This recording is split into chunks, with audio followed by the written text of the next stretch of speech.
What took you to Bolivia? Yeah, I just finished commerce law degree and I was like, this is just not for me. I have to really give it a shot. I really want to be a writer, but I didn't have anything to say. So I went backpacking around South America and then I stumbled into this prison, San Pedro Prison in La Paz, Bolivia.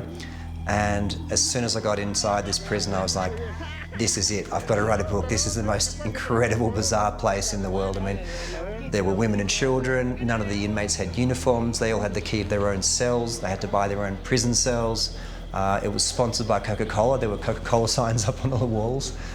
Cats and dogs running around.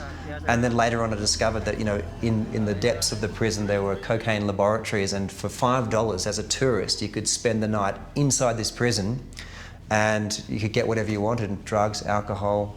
You could get the police to order you a pizza.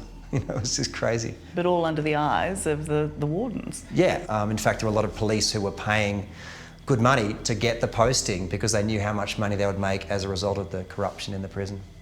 Was it a dangerous decision on your part? I mean, were you in danger being in there? Yeah, I mean, it was a kind of a stupid, youthful decision, and with a bit more maturity and hindsight, would I do that again? No way, you know. But it's sometimes your most foolish, risky decisions turn out to be your best ones.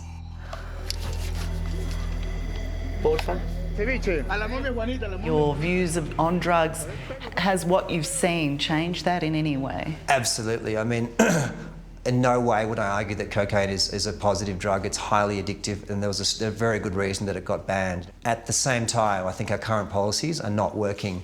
For as long as there is demand, for as long as that demand exists, there will be supply, and the cost is being paid by Latin American countries in blood, in corruption, in rape, in human rights abuses, and it's not working. And I strongly believe that we need to look at cocaine as a medical problem, as a social problem, rather than as a criminal problem. So I think, you know, as a society, I think we need to stand up and go, guess what, we use drugs. And why do we use it? That's a lot more complex question than saying, oh, the Colombians are bad people, we take drugs, but they're the bad guys. I think that's, to my mind, that's hypocrisy.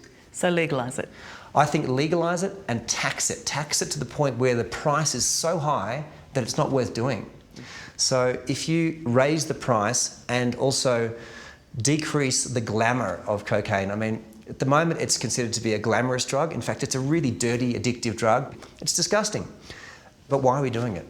And how could we change our perception of, you know, whether this is a good drug? And, you know, here in Colombia, you don't see people doing cocaine. They look at it in the similar kind of way as we look at heroin. It's kind of a dirty drug that's addictive and that has done an incredible level of damage to their society. So that, to my mind, would be a far more successful strategy than just saying Colombians and Mexican cartels, they're to blame.